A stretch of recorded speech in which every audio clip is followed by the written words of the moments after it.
The following program was produced by an independent community producer. The opinions expressed do not necessarily reflect those of the ECAT staff or board of directors.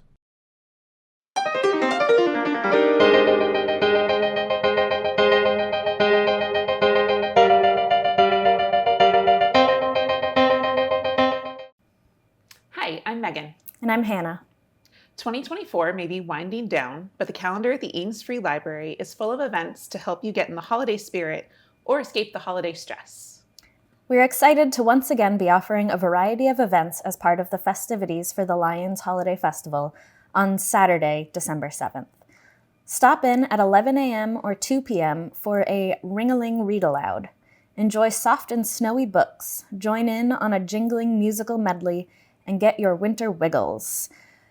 Afterwards, help us decorate our space and reveal the hidden image in our mystery mosaic poster by adding colorful stickers to the design. And after the rockery is aglow, wander down to Queesit House and join us for our second annual Christmas Read Aloud at 5:30 p.m. Library staff will be reading from The Night Before Christmas by Clement C. Moore, followed by Charles Dickens's A Christmas Carol in its entirety. Spiced cider and hot chocolate will be available for free, courtesy of the Friends of the Ames Free Library. Is your pile of holiday gifts already getting bigger? Our holiday wrapping station will be open at Queesit House throughout December. This free station is available from December 2nd through December 23rd during Queesit House's normal opening hours. You'll find wrapping paper, gift bows, tape, scissors, and wide open table space, along with a little peace and quiet. Teens and children are welcome. Children under 12 must be under adult supervision to use these materials. Reduce your holiday stress and stop creeping around to wrap your gifts in secret. Hey, what's that? Peeking out behind the leaves. Oh, it's new. At the Ames Free Library in Queesit Garden. It's a story walk. What is a story walk? You can read a delightful storybook mounted on these posts while you explore our outdoor space. It's that simple. The story walk will also host nature facts and animal or plant identification throughout the year. Anyone may visit the story walk path at any time during daylight hours, even when the library is closed. Our story walk posts were created and installed by Eagle Scout John Rastusha of Troop 193. Thank you, John. One of our favorite things at the library is hearing the main floor fill up with the giggles, stories, and songs that mean it's story time. We have 3 story times for you to choose from each week. Wiggleworms on Tuesday, Baby Time on Wednesday, and Family Story Time on Thursday. All story times meet in the children's room at 10:30 a.m. Stay in the know about where those story times are meeting by following us on Facebook. And if a morning story time doesn't fit into your schedule, consider stopping by for our pajama story time on Wednesday, December 18th at 6:30 p.m. in the children's room. Pajamas and stuffed animals are encouraged but not required. On Thursday, December 5th at 5:30 p.m., board game fans ages 12 and up are invited to play at Board Out of My Mind at Queesit House. Students looking for a little extra help with English or math are in luck. We have volunteer peer tutors ready to lend a hand. Students in grades 3 through 8 can get English homework help and reading support with Preksha, a student from Oliver Ames High School. Half-hour sessions are available to start between 10 a.m. and noon on Saturdays and do require registration. Aditya, a student from Sharon High School, is available for math tutoring on subjects up to and including Algebra 1.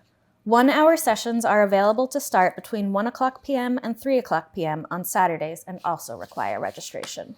Teen anime fans are invited to watch anime, hang out, draw, chat, and eat Japanese snacks at Teen Anime Night on Thursday, December 12th at 6 o'clock p.m.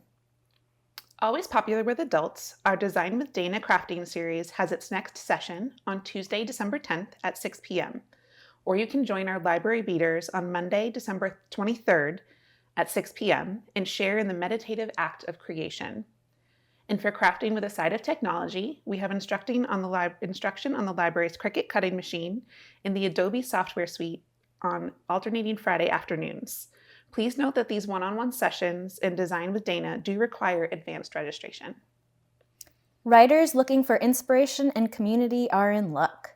Teen writers are encouraged to drop by the Teen Den on Thursday, December 19th at 3:15 p.m. for our monthly writing group. Teen and adult writers are welcome to share their short stories, poems, or works in progress at Fireside Tales and Poetry on Thursday, December 19th at 6:30 p.m. And adult writers have a Zoom writing group of their very own, which meets this month on Monday, December 9th and December 23rd at 3 p.m. If you're in search of a community of readers, look no further than the library's book clubs. We currently have 4 book clubs that meet throughout the month to discuss books across a variety of genres. The AFL Book Club meets on the second Wednesday of each month at 1:30 p.m. This month, they'll be discussing No Two Persons by Erica Bauermeister. The Nonfiction Book Club meets on the second Thursday of each month at 6 p.m. and will be discussing The Ride of Her Life by Elizabeth Letts this month.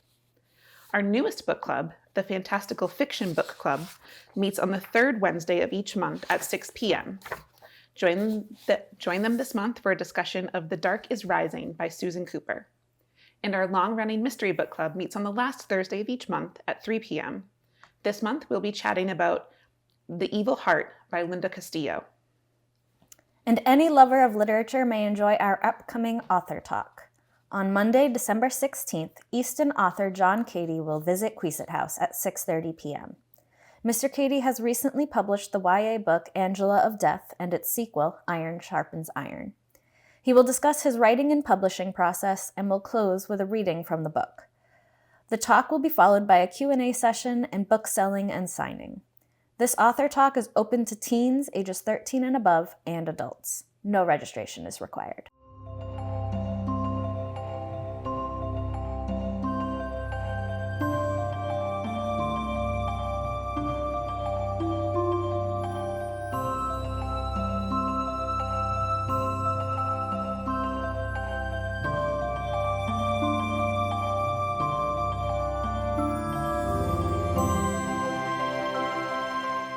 Are you planning for retirement? Join financial advisor Chad Bierce on Thursday, December 12th at 6:30 p.m. for Retirement, Making Your Money Last. Attendees will learn investment strategies to last throughout one's retirement years and to plan for the unexpected. Are you between the ages of 12 and 18 and looking to have a say in what happens at your library? Then look no further than our Teen Advisory Board. The Advisory Board, also known as TAB, meets on Thursday, December 5th at 3:15 p.m. Join us to discuss new things you'd like to see at the library. If there is a need, TAB also completes service activities during the meeting. Adults looking to get more involved at the library are always encouraged to join the Friends of the Library, a nonprofit organization integral to promoting and supporting the library. This month, the Friends will meet on Monday, December 2nd at 6:30 p.m. Another thing adults enjoy is a movie and popcorn, right? How about a movie and popcorn for free? You'll find both at our Monday movie matinees on December 9th and December 23rd at 1:30 p.m. Curious about your family history, but not quite sure where to start searching? Or maybe you're deep into your research, but have hit a stumbling block. Join fellow genealogy enthusiasts in our Family Trees, Genealogy, and DNA group. The group meets online on Fridays, December 13th and 27th at 11 a.m. They'll meet in person on Friday, December 6th at 10 a.m. and Saturday, December 21st at 1 p.m. Our popular Tea and Tarot program for teens and adults continues this month on Tuesday, December 3rd at 6:30 p.m. Whether you're an experienced card reader or simply curious, there's space for you here. We'll discuss the basics of tarot, then learn how to read a simple 3-card spread for ourselves. Enjoy time to chat with others and guide yourself through some self-discovery.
Budding artists in grades 3 through 6 are welcome to join us for Quick Draw on Tuesday, December 17th at 4 p.m. Color outside the lines, brush up on your art skills, and pencil in time to play wacky and wild drawing games with Miss Hannah and other art lovers. Smaller artists, ages 2 through 5, can participate in our pint-sized paint and sip on Friday, December 27th at 11 a.m. Registration is required for this popular program and usually fills up quickly, so be sure to check out our website for all the details. All artists under age 12 can stop by the Children's Room on Monday, December 9th for our latest Kids Take and Make kit. These great craft kits are only available while supplies last. Students in grades 1 through 3 are invited to combine story and art at the starting line on Wednesday, December 18th at 4 o'clock p.m. Miss Alicia will introduce you to a brand new chapter book series with a short read aloud. Then we'll make a craft. Let your imagination's colors run wild. Do you have an independent reader with a passion for storytelling? Bring them to the Readers Theater on Tuesday, December 3rd at 4 p.m., where they'll have a chance to craft and stage a skit based on a children's story. In just 45 minutes, they'll get to know their character, practice their part, and put on a show. Is there a better reading buddy than a big, snuggly, furry friend who loves hearing stories? Independent readers can practice their reading skills with a rapt, non-judgmental audience. Therapy dogs Callie and Laddie at Pause to Read on Thursday, December 19th. Advanced registration is required for a 15-minute reading session.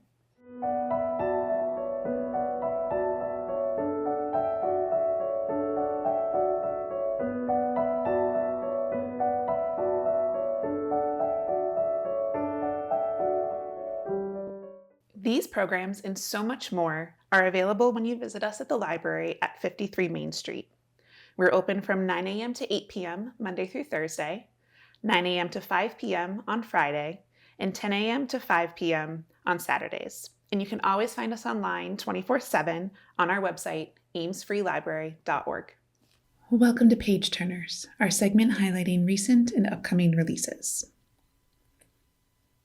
Cynthia Blakely is a writer, freelance academic editor, and an instructor at Emory University in Atlanta. But her roots are not too far from our backyard. She was raised in a 19th century salt box house in Wellfleet, Massachusetts, surrounded by generations of immediate and extended family, and isolated by the mysteries locked inside her affectionate yet elusive mother and short-fused father. While she and her sisters and cousins roamed the Outer Cape, drinking in the dunes, swimming in kettle ponds, and dancing in Provincetown, Blakely also turned to the inner world of her journals as she contended with her own secrets and memories. Over-identifying with her unconventional and artistic mother, Blakely felt certain that the key to understanding her mother's drinking and distractions, her generosity and easy forgiveness, was explained in the absence of Blakely's 2 half-siblings and their connection to her mother's first unhappy marriage. Blakely kept her distance, however, from her disciplinarian father. Though he took his daughters sailing and clamming and beachcombing, he was the chill to their mother's warmth, the maker, not the breaker of rules. Slipping through these dynamics in that small house in evocative landscape, Blakely eventually crossed the bridge and left home, only to return later in search of the family stories that would help her decode her present. Blakely's captivating memoir, The Innermost House, moves fluidly through time, grappling with the questions of who owns a memory or secret and how our narrative choices not only describe but also shape and change us. In this insightful and poignant account of tenacious year-rounders on Cape Cod, Blakely contends that making sense of ourselves is a collaborative affair, one that begins with understanding those we came from. It's been over a decade since Cary Groner released his debut novel, but he's back this month with his sophomore novel, The Way, which has drawn comparisons to Station 11 by Emily St. John Mandel and Oryx and Crake by Margaret Atwood. It's 2048, and the world has been ravaged by a lethal virus. With few exceptions, only the young have survived. Cities and infrastructures have been destroyed, and the natural world has reclaimed the landscape in surprising ways, with herds of wild camels roaming the American West and crocodiles that glow neon green lurking in the rivers. Will Collins, the last surviving resident of a Buddhist retreat center in Colorado, receives an urgent and mysterious request to deliver a potential cure to a scientist on the West Coast. So Will sets out into an unknown and perilous world, haunted by dreams of the woman he once loved, in a rusted pickup pulled by 2 mules. He doesn't have much time. Temperatures are rising to lethal heights, a hitman is on his tail, and armed militias patrol the roads. The only way he'll make it is with the help of a clever raven, an opinionated cat, and a tough teenage girl who has learned to survive on her own. A highly original contribution to the canon of dystopian literature, The Way is a thrilling and imaginative novel, full of warmth, wisdom, and surprises. It raises age-old questions about life, death, and how to live, while reflecting our own world in unsettling, uncanny, and even hopeful ways. Elliot Stein, a journalist and editor at the BBC, has traveled the globe in search of remarkable people who are preserving some of our most extraordinary cultural rites. In Custodians of Wonder, Ancient Customs, Profound Traditions, and the Last People Keeping Them Alive, Stein introduces us to a man saving the secret ingredient in Japan's 700-year-old original soy sauce recipe. In Italy, he learns how to make the world's rarest pasta from one of the only women alive who knows how to make it. And in India, he discovers a family rumored to make a mysterious metal mirror believed to reveal your truest self. From shadowing Scandinavia's last night watchman to meeting a 27th generation West African griot to tracking down Cuba's last official cigar factory readers, more than a century after they spearheaded the fight for Cuban independence, Stein uncovers an almost lost world. Climbing through Peru's southern highlands, he encounters the last Inca bridge master who rebuilds a grass-woven bridge every year from the fabled Inca road system. He befriends a British beekeeper who maintains a touching custom of telling the bees important news of the day. And he crunches through a German forest to find the official mailman of the only tree in the world with its own address, to which countless people from across the world have written in hopes of finding love. These are just some of the last custodians preserving age-old rites on the brink of disappearance against all odds. Let Elliot Stein introduce you to them all. Jenny L. Howe, a local author who has presented her work at the Ames Free Library, releases a charming new rom-com this month.